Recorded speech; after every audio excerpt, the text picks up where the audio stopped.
You know, when you hear the phrase black sheep of the family, what do you picture? Is it the rebel, the outcast, maybe just that one cousin who's a little different? Well, we're going to get into all of it because the real story behind this phrase is so much more complex and honestly, way more fascinating than you probably think.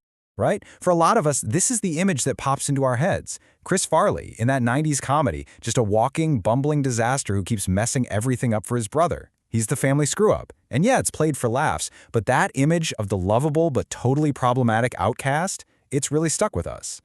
Okay, but let's just pivot for a second. Let's go from comedy to clinical psychology. Because in something called systemic family theory, there's an official term for the black sheep, the identified patient, or IP.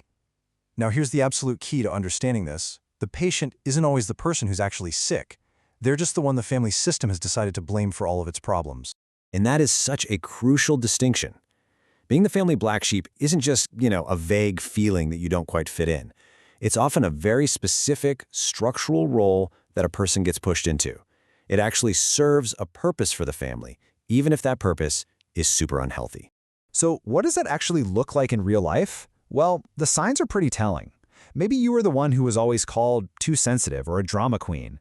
Any mistake you made was a huge deal, while other people's mistakes were just brushed aside.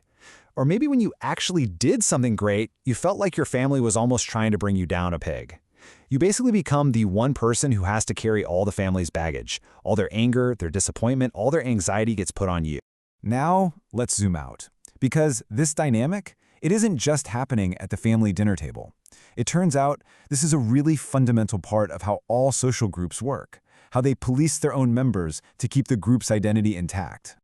Back in 1988, some social psychologists finally gave this a name, the black sheep effect. And their research looked into how we judge people inside our own group, our in-group, versus how we judge total outsiders. And what they discovered is, well, it's not what you'd expect. You'd think we'd cut our own people some slack, right? Nope. Turns out we judge the people in our own group way more harshly for their mistakes than we do outsiders. But at the same time, we praise our own members way more for their successes. Our feelings are just more extreme in both directions for people we think of as one of us. This quote from the original study just nails it. It really shows how this whole thing cuts both ways. If someone in your group is a superstar who represents all your values, you'll put them on a pedestal.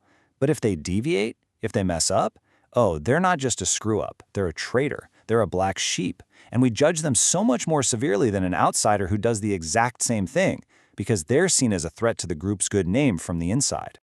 But what if being a black sheep isn't a life sentence? What if it's actually a source of strength? Sometimes the very things that make someone an outcast are what allow them to do extraordinary things. So let's look at a story where the black sheep label was totally reclaimed and worn like a badge of honor. I want you to meet Gregory "Pappy" Boyington. During World War II, he was a fighter pilot for the U.S. Marine Corps. And by all accounts, this guy was a character.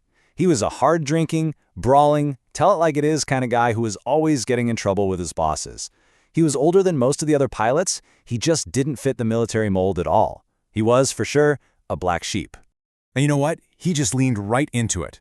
In 1943, Boynton was put in charge of a squadron full of replacement pilots and other misfits who didn't really have a home. So he gathered all these other outcasts together, and he gave them the perfect name, the Black Sheep Squadron. They completely embraced being the underdogs. And so, how did these misfits do? Well, Pappy Boynton, the misfit in chief, became one of the greatest flying aces of the entire war. He was officially credited with 28 aerial victories, which smashed the old record from World War I. His Black Sheep Squadron, they became absolute legends. Pappy's story is an awesome example of how you can flip the term on its head. But where did this phrase black sheep even come from? Its history is way longer and, frankly, way weirder than you'd probably guess, with roots in taxes, literature, and even nursery rhymes. Yeah, just look at this timeline. The phrase has been kicking around and changing for centuries. Back in the 1840s, the famous novelist Balzac even used it as a title for one of his books. But centuries before that, the whole idea was being captured in one of the most famous nursery rhymes of all time. Okay, so get ready for this, because the real story behind Baa Baa Black Sheep has nothing to do with a sweet little sheep sharing its wool. It's actually thought to be a protest song against a massive wool tax back in the 13th century. Those 3 bags of wool, They weren't gifts, they were taxes. One bag went to the lord of the manor, one went to the church, and one went to the king. The original version might have ended with the line, "and none for the little boy who cries down the lane," meaning the shepherd, the guy who did all the work, was left with absolutely nothing. All right, so we've hit the psychology, the social dynamics, the history, the whole shebang. But what if this isn't just theory for you? What if you are the black sheep? How do you go from being the identified patient to just being your own person? Let's talk strategy. First things first, mental prep. Before you even walk into that family holiday, take a minute and rehearse who you are now. You're an adult, you have your own life, your own values. Second, you have to accept that this won't be easy. Your family is used to you playing a certain role, and when you start to grow, they might push back. Third, and this is a really tough one, you have to mourn the family you wish you had and let go of the hope that they're all going to magically change.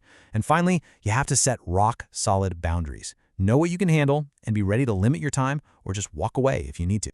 So building resilience is really all about building a life for yourself outside of that family role. Find your flock somewhere else, friends, mentors, a partner who really sees you and values you. Live your life authentically, which means being true to yourself, even if your family doesn't approve. The whole key is to ground your sense of self in the life you've created, not in the family approval you might never actually get. And here's the amazing, powerful paradox in all of this. As the psychologist Emmy Lowe puts it, the very act of standing up for yourself, of grounding yourself in your own identity, that might be the thing that eventually earns you their respect. You have to stop trying to get their approval to even have a chance at it. So from a 90s comedy to a World War II hero, from a clinical psychology term to a medieval tax protest, the story of the black sheep is all about roles, rebellion, and resilience. And it makes us ask a really big question about our own lives. In our families, our jobs, our communities, who gets to define the flock? And what happens when you decide you're going to define it for yourself?